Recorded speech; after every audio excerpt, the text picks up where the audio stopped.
এই দেখ দেখ, আমাদের কলেজের গ্রুপে কে যেন তোর ভিডিও ভাইরাল করে দিছে। দেখি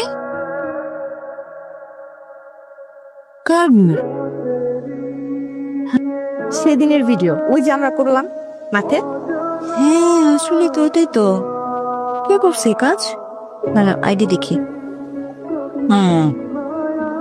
একদম ভাইরাল হয়ে গেছে, সবাই এই ভিডিও সবার কাছে। কি কথা বলো না কেন, চুপ করে আছো কেন? নতুন বউ নাকি তুমি? ও আচ্ছা, বুঝতে পেরেছি। আমার দিকে তাকালে যদি প্রেম হয়ে যায় সেজন্য তাকাচ্ছ না ছিল।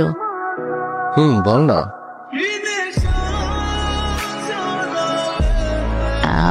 মানে আমি একটা ছেলেকে পছন্দ করি।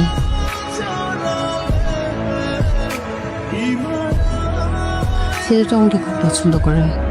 এটা কি ওখানে যাওয়ার পর আছে?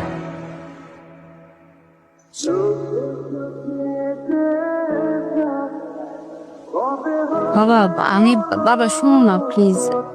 আমি জানি তুমি এখন হয়তো অনেক কিছু চিন্তা করে ফেলছো, কিন্তু জাজ করো না। হ্যাঁ, তাহলে একটাবার ছেলেটার সাথে মিট করো, একটাবার ওর সাথে দেখা করো, কথা বলো। আমি 100% শিওর তোমার পছন্দ হবে ওকে। প্লিজ বাবা, প্লিজ। ঠিক আছে, ওকে আসতে বলো। সত্যি? থ্যাংক ইউ বাবা। বাসা কি টাঙ্গাইলে? জি। বাবা কি করে? বাবা নাই। ও সরি। মা?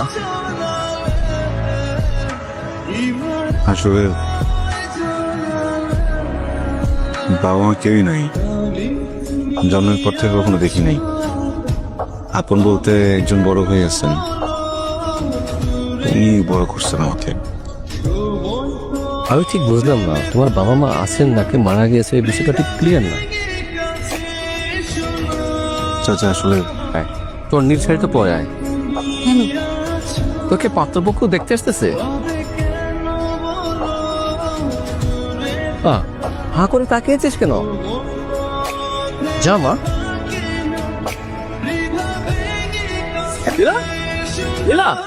বাবা, আমি তোমার প্রতি অনেক অন্যায় করছি, আমাকে মাফ করে দাও। আমার মেয়েটাকে তুমি বাঁচাবো বাবা। আমি তোমার কাছে কিচ্ছু চাই না। ছোটবেলায় ওর একটা ব্রেন ডিজিজ ছিল, ডাক্তার দেখলাম, ডাক্তার বললো ওর একটা মাইল্ড অ্যাটাক হয়েছে। ও সব কিছু ভুলে যায়, ইভেন আমাকে সে ভুলে গেছে। তা আমাকে জিজ্ঞেস করো আমি কে। বাবা প্লিজ, আমি তোমার কাছে আর কিচ্ছু চাই না বাবা, তুমি আমার মেয়েটাকে বাঁচাও প্লিজ। প্লিজ বাবা। তুমি এমন অভিনয় কেমন করলাম আমরা বলো তো? কে? আমার মনে হয় বাবা। বোকা নাকি? আরে আমার কথা শোনো তুমি। আমি এই গোটা পৃথিবী না জানলেও, না বুঝলেও, না চিনলেও একটা মানুষকে বুঝি, চিনি।